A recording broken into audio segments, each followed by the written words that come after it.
You can call me J. Robert Oppenheimer because I'm going to be dropping bombs about the Carolina Panthers all show long. And boy, was there some whoppers. Carolina Panthers OTAs week 1 is in the books. And I was preparing to speak with you today. Last night, I had too much cold brew. I'm sitting on my couch. I'm just going through all the articles, reading. Charlotte Observer, Panthers.com, Cat Crave, whole 9 yards.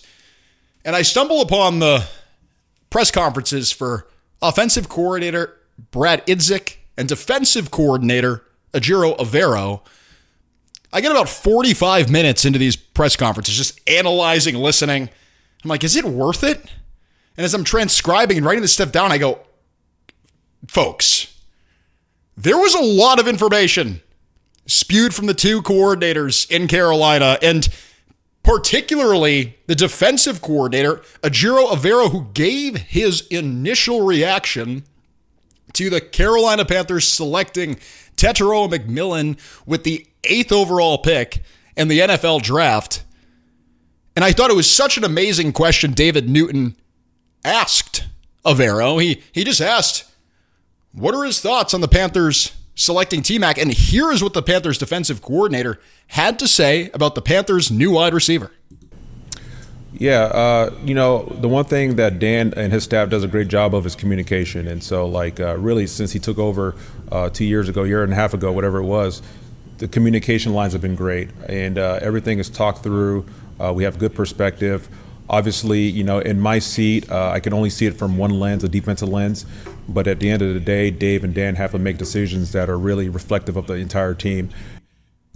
So I find that last part of that quote interesting. We all know that this is a collaborative effort, and Dan Morgan is working with the coaching staff, and Tepper's meaty hands aren't all over the personnel decisions anymore. Win, win, win.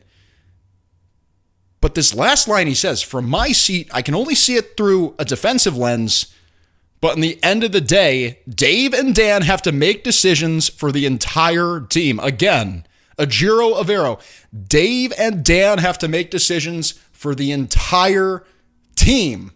That's what Panthers defensive coordinator Ejiro Evero has to say about the Panthers selecting Tetairoa McMillan with the 8th overall pick. And I just go, isn't this so obvious to you? If you're Evero sitting there, there's no one on the hot seat in Carolina. Canales is talking about 2-year plan. Dan Morgan, the coaching staff, it all seems that this thing is oriented towards 2026. No major investments in 2025. Just sit back, see what develops with the offense, see how the team performs. If you have 9 wins, then you come back in 2026 with a clean ton of cap space to go and sign guys. I don't think Evero has that same luxury. Evero, the defensive coordinator of a defense that was historically bad, absolutely awful in 2024, gave up over 3,000 yards rushing. Was he set up to fail? I think so. Last year, the defensive depth was horrid. That roster on defense was horrid. In the 2024 draft, they went first-round wide receiver, second-round running back, fourth-round tight end. They didn't make any draft investments into that defense last offseason. And it showed in 2024 when the Panthers' defense was historically bad. And then they come back in 2025 and take another receiver in the first round? No wonder Evero's upset. No wonder he can't see eye to eye with the coaching staff, and he's saying, I understand they have to make decisions for the entire team. He gets it, but it's like, really? You're throwing me to the wolves here. I'm already on the hot seat.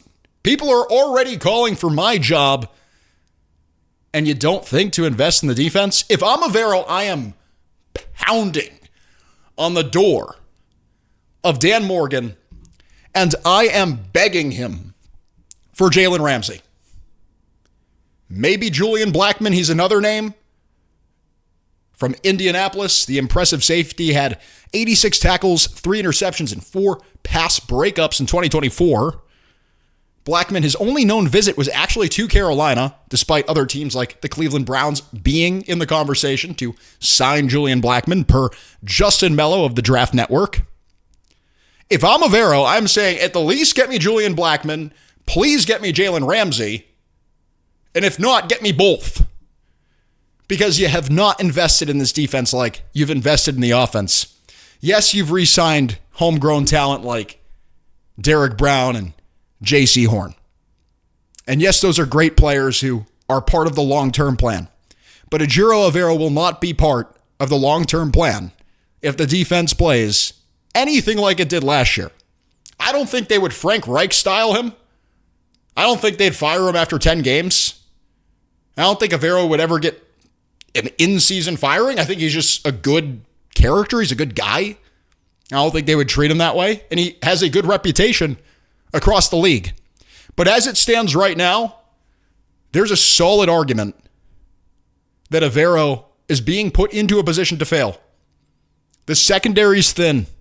J.C. Horn's really the only guy you can count on. You need Charles Smith-Wade to take a big step at nickel. You really only have one safety in Trevon Moehrig, who's looked great so far. But do you have faith in Damani Richardson or Lathan Ransom to step up at that second safety spot? Your edge room, a lot of question marks. We have faith in Nick Scorton, faith in Princely, McMillan, Patrick Jones and DJ Wonnum. Well, Wonnum's already injured, and Patrick Jones, rotational guy in Minnesota. Who knows what he is? J.C. Horn and Derek Brown, really the known commodities on the defensive side of the ball. And Moehrig, you throw him in there too. But besides that, I don't think Evero thinks that this defense is enough to keep the ship afloat, per se. And Jalen Ramsey or Julian Blackmon would help with that. Evero's in an interesting spot too, because it's almost like he's surrounded by all of his players. He actually said this in his press conference. He brought up the fact that the Rams did a ton of pre-draft work on Trevon Moehrig, and Evero also a big fan of Turk Wharton, the new defensive tackle in Carolina. They surround him with everyone he loves. A'Shawn Robinson, Christian Roseboom, Tershawn Wharton, Trevon Moehrig, Josie Jewell. The list goes on and on and on. Jordan Fuller last year. Everyone is Evero's guy on that defense, but they never really go out and get that premium player. Jalen Ramsey would be an opportunity to do that. I think you make good with Evero for not selecting defense at number 8. We learned today per Panthers.com that Tetairoa McMillan was the number 1 player on the Panthers draft board. Evero had to have known that. It's a collaborative effort. He probably wanted defense, though. He understands that Dave and Dan have to make decisions for the team. Sure, the defense is failing, but I get it. You have to make decisions for the entire team. Go and do right by your defensive coordinator, Dan Morgan, and bring the Panthers Jalen Ramsey. That is how you make good of this situation. That is how you preserve Ejiro Evero's job. You get a competitive defense. And I don't think the culture's falling apart. As much as I think Evero wanted defense at number 8, I don't think he's looking at Canales and Morgan flipping the middle finger. I don't think it's toxic. And I would tell you if I thought it was toxic. I don't. But I do think it is rather demoralizing if you're Evero. Because you go Legette at 32 in 2024. Next year, you're going to take the first round pick and go wide receiver again? Again? And if you're Evero sitting back and watching this thing, he's probably on the couch with his wife, like, honey, I knew Tet McMillan was the number 1 guy, but like, I need a defense. And I really don't want us to have to pack the bags within the next year or so because they're not investing on my side of the ball. Jalen Ramsey would be an investment that would be worthwhile. Hopefully the Panthers make it happen. So far, the story of OTAs have been all the playmakers shining, which is no surprise. Look at how much you've invested in this offense. Tetairoa McMillan, 8th overall pick. He's been shining. The route running looks fluid. Xavier Legette, in his own regard, is becoming an A-list celebrity. Every week, every day it seems, Legette is in the news again for the right reason. Legette was recorded at a Hurricanes game. That video was going viral of Legette, I believe, reacting to his first time ever at a NHL game. Video is hilarious. But another instance of Legette going viral, and I really hope it works out for Legette in Carolina. I really hope it works out for the Panthers' second-year wide receiver because he's so great for the culture. I genuinely believe that Legette is good for this team, for the brand of the Carolina Panthers, a brand that notoriously is, I guess, lesser than that of other teams in the NFL, not the Patriots, not the Cowboys. It's nice to have a guy like Legette who's getting you headlines in a positive light, unlike the New England Patriots wide receiver Stephon Diggs, who was recorded on a boat with butt models and a bag of, you know what? Actually, they don't know for sure, but it doesn't look good for the Panthers Patriots veteran wide receiver. Recorded on a boat with butt models and a bag of something that might have him released from the Patriots. And I was calling for the Panthers to get Stephon Diggs. I said that's one of the off-season routes that they could take. They could go and get Diggs, 8th overall. You draft Jaylen Walker or another defensive player. The Panthers didn't spend money on the veteran wide receiver. They didn't give him the $39 million deal that the Patriots gave him. And it ended up working out. As much as we want to be critical of Dan Morgan for not spending money, you can't be critical of them for passing on a guy who's in the news for these reasons. Sunshine and rainbows for the Carolina Panthers wide receivers. How can you not love it? And one guy who has not been talked about all that often is Jaylen Coker, the second-year undrafted free agent from Holy Cross, Worcester, Mass. And I find it interesting that he's not talked about all that often. I know Coker was sidelined with some soft tissue stuff early in the week, and it makes sense why people aren't talking about him. He wasn't on the field as much, sure. But in the context of the Panthers' offense and roles for each of these wide receivers, well, we know T-Mac, as much as we can know, we believe he's wide receiver 1, consensus. Wide receiver 2, it seems like Legette. Legette's running in that second spot. It's T-Mac over the top, Legette underneath. The crosser, he's looked great. But I just want to resurface these statistics. Jaylen Coker, 11 games last year. 32 catches, 478 yards, 2 touchdowns, 43 yards per game. Xavier Legette, 49 catches, 497 yards, 4 touchdowns, 31 yards per game. Coker outpaced Legette by a number of metrics. And I think it's because he's an undrafted free agent. The Panthers don't have as much of an investment in Jalen Coker. Yes, they gave him a pretty large sum of money as a UDFA, but it's not like they spent a first-round pick on Jalen Coker. They didn't really give him that much. They gave him slim pickings for Jalen Coker. They're not really invested in this guy. But would it surprise you that much if Jalen Coker emerges as the Panthers wide receiver 2? If Jalen Coker has a prominent role, even more than that of Xavier Legette? I don't think you should be surprised by that. And I want Legette to have 1,000 yards. I think T-Mac and Legette complement each other very well. And I've been so impressed with Xavier Legette because I think most predicaments where you're bringing in a rookie wide receiver who's going to overtake a second-year wideout who is presumed to be the wide receiver one of the future, most circumstances, there's a lot of beef. There's a toxic locker room. Guys aren't looking at each other. It's awkward. And this bromance between Bryce Young and T-Mac has not been that. Certainly, it's inherently awkward, sure. He's the new kid in town. T-Mac and Bryce Young, the Cali connection. It's all like Legette's probably going home and rolling his eyes a little bit, sure. But he has not been toxic at all. He's been so welcoming and appreciative of T-Mac. He's saying all the right things.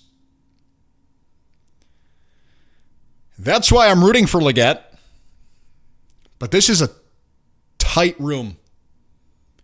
You have Jimmy Horn, a rookie who can return kicks. And because of that, I think he makes the roster. Jimmy Horn returned kicks in college. I believe it was for 3 years while at USF in Colorado. Definitely as a senior in college, he returned kicks. He can return the punts, too. He's going to make the roster. Jimmy Horn seems like he's going to be given a chance. Adam Thielen's coming back. Hunter Renfro. What's he going to do? And then you have Coker. And they're all sitting in there. Just hungry for snaps. Fighting for snaps. And it's good for all of us. It's good for Bryce Young. It's good for everyone, but it's hot competition in Carolina in that receiver room. And guys could easily get displaced. That has not been the case here for a long time. You're talking about a team that in 2023 was giving Jonathan Mingo 90% of snaps in 14 games. You're talking about a team that has been just clawing to get receivers in here. And now you have too many of them. It's like when you get a girlfriend and every girl's hitting you up now. You're like, where were you 2 months ago? That is the Carolina Panthers receiving corps. Bryce Young's got options. He's like a young bachelor. He's got options. But man, I hope Legette figures it out on the field. I hope there is improvement, and it's substantial because I think his brand, his voice is so good for this team. I can't think of a player they've had here since Cam Newton that has had such aura. I think Bryce Young's a really good guy, good character, hard worker, but he's not a vocal, charismatic, big brand kind of player. I think Bryce Young just wants to be quiet behind the scenes, do the right things, and make plays. He's not interviewing Guy Fieri or talking about how he wants to participate in the Kentucky Derby and going to a Hurricanes game and being a funny personality. That's just not his thing. And I think it's important that the Panthers have that. Good teams have that type of player. How about the dynamic with Bryce Young? Bryce Young, not the most outspoken quarterback in football, but he clearly has a voice, according to his offensive coordinator, Brad Idzik. This is what Idzik had to say about the third-year quarterback in Carolina. Absolutely. He gets to echo our points, and we get to echo his as well. We see as this, when you have a starting quarterback, you're walking alongside them, right? You're not necessarily pushing them forward into the fire on their own, or you're not necessarily pulling from, they're behind and you're pulling them along like a dog. Like, no, you're walking beside them and you're learning from them. He's learning from us. I love that quote. I love that quote on two surfaces. One, he says at the beginning, when you have a starting quarterback, you're walking alongside them. You're not pushing them into the fire, because that's what happened over the past 2 seasons with Bryce Young. In 2023, it really happened. Tepper's literally saying Bryce Young is the point guard. They don't sign receivers. They don't bring in an offensive line. The guy gets sacked, 62 times? And then 2024, yes, they sign Robert Hunt and Damian Lewis. They kind of build up the offense. They bring in the quarterback's coach. But again, a similar dynamic where Bryce Young is being thrown out there again week 1, And Dave Canales is pumping him up. Next thing you know, he goes out there, and I think it was stress. Week 2, they lose badly. He gets benched. They're not doing that this year. Clearly, there's a ton of maturity with the quarterback, and I don't know if the skill level has improved that much. Like, I think he just has innate talent, but it's not like that this year. It seems that he's in this continuous system, and he's built rapport with his players, with his coach. He doesn't seem isolated. They're not trying to force feed us this narrative that Bryce Young is the quarterback one and that the Panthers stand by him. We're actually buying into that now because it's true and real. And he's not getting pushed in the fire like he might have been pushed into the fire in 2024, and he was definitely pushed into the fire in 2023. But the other part of this quote by Idzik sticks with me as well. You're not pushing Bryce Young into the fire, Idzik says, or pulling him along like a dog. You're learning from them, learning from Bryce Young. And that goes to show you that the Bryce Young has a voice. He has a voice. He's not being force-fed this playbook. They're taking input from Bryce Young. And whether it be input with the personnel decisions, clearly Bryce Young, like T-Mac, it was his guy, grew up right next door, seemingly. Their high schools were 12 miles apart. Bryce Young has known T-Mac for a very long time. Played with him throughout their youth. It's his guy. But also on the offense, Canales and Idzik are taking input from Bryce Young, and this symbiosis between coach and quarterback, it's more and more common. McVay is the one that really pops off the page. McVay is a quarterback's coach, but it's worked elsewhere as well. You think about other systems across the league. You think of LaFleur in Green Bay, quarterback guy. These teams where the quarterback and coach are one. Andy Reid's a little bit old school, but he takes orders from Pat Mahomes, sure. And the Panthers are doing a similar thing with Bryce Young, empowering their quarterback. Most important position in sports, empowering the quarterback. And I love that. I love that Brad Idzik gives us that insight into the locker room, because we would never know. You would never know from Bryce Young that Bryce Young has a prominent voice in the Panthers locker room. That he's either vouching for personnel decisions or he's trying to modify how they run this play or trying to get the receivers on the same page with different routes.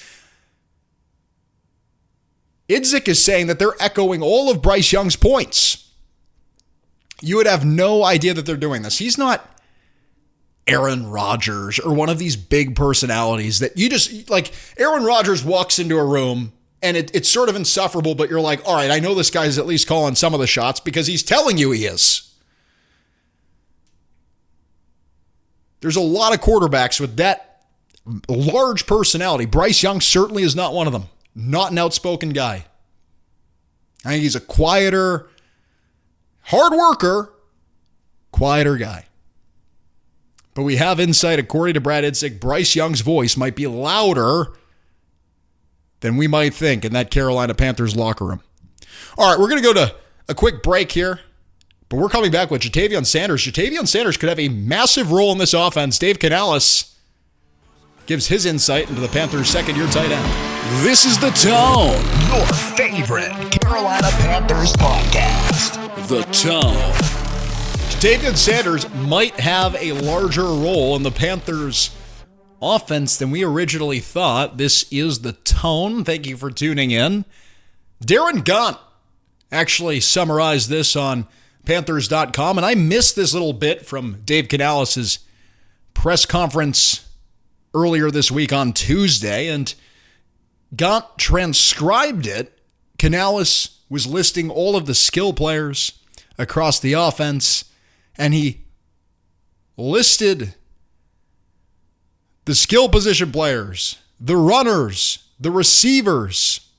JT when describing the Carolina Panthers core of offensive players. So a little bit there, just a little tiny something for us to gnaw on. When describing the core of the Panthers offense, it's the skill position players, of course, the runners, the receivers. Yeah, we know those people. And JT, of course. So the only one Canales calls out by name in that little quote is Jatavion Sanders. It's not a competition at tight end, folks. It's not. It's Jatavion Sanders' job. I say that as this past week, he literally high-pointed a ball over 2 defenders. Looks like a beast. Last year, the Panthers' standout tight end had 33 catches for 342 yards and a touchdown. Tommy Tremble had 23 catches for 234 yards on 2 touchdowns. They pretty much split snaps. Sanders outperformed Tremble, but I also think it was something that was visible. I think when you watch that rookie class last year, of all the players on offense, Jonathan Brooks had about 5 minutes of fame, which were the Jonathan Brooks 5 minutes were really good. Caught a ball, juked, and shaked the guy a little bit, but he won't be on the field in 2025. Between Xavier Legette, Coker, Sanders, I think most consistent, who shined the most, I personally would give it to Jatavion Sanders. And if I was a betting man who was interested in knowing who of the rookies from last year is going to take the next step in 2025, I think I would bet Sanders. I think I would. If I woke up 7-8 months from now and I heard the news that Jatavion Sanders had 750 yards and was going to the Pro Bowl after an impressive 2025 season, I would wake up unsurprised. I would be completely unsurprised to see that type of improvement in the Panthers' second-year tight end. I think with Legette, it's boom or bust, really. I think it's either going to be a lot of the same of what you saw last year, or it's going to be a pretty big leap, and you're going to be saying, wow, maybe they did draft 2 good wide receivers. That's considering T-Mac is a good wide receiver as well, which we think he is. And he better be. He's the 8th overall pick. Sanders is more of a stable force. I think he came into the league. I think he was 20 years old. And he was amazing from the start. Impressive from the start. The quarterback play wasn't all that good at the beginning of the season. Jatavion Sanders was stable that whole time. And I think this quote shows Canales' faith in the tight end. Naming the core of his offense. It's the skill position players. We know them. The runners, the receivers, and JT. Of course, JT. That's our guy. He's tight end 1. And it's a little bit of insight. Again, it's one quote from the coach. But he only named Sanders when naming his core offensive players. Dave Canales, how involved is he in personnel decision-making? Canales will never tell you. Canales doesn't give you a ton of insight. He's a very charismatic guy. I think he has a great personality. He's obviously very positive. But Brad Idzik, the Panthers' offensive coordinator, might have dropped a little bit when he said this. Homework. Dan and Brant and Dave do a great job and all the scouting department do a great job of identifying personalities that fit our team. A little tidbit into the Carolina Panthers power structure there. I think that quote is it's brief but potent. Brad Idzik, Dan and Brant, and Dave, and the scouting department do a great job of identifying personalities that fit our team. So it's the Panthers front office, that's like this sum of people, and Dave. Panthers front office and Dave. Panthers front office and Dave. Which I find interesting. I didn't know that for sure Dave Canales has pull with personnel decisions, but evidently he does. And it looks like the offensive coordinator gave us a little insight into that. Dave Canales is working side by side with this front office. And it's obvious. Like, they signed Devin Tompkins last year. They bring in Mike Jackson. They're doing business with the Seahawks. Canales' former teams. The 8th overall pick's a wide receiver. You saw the picture of Dave Canales on draft night, jumping out of his seat, ecstatic for the new wide receiver. I think it's obvious, like, you knew that Dave Canales was pulling some of the personnel strings. You knew it had to be true. But Brad Idzik is telling us for sure that it's true when he says that Dan Brandt, the scouting department, and Dave do a great job of identifying fits personnel-wise.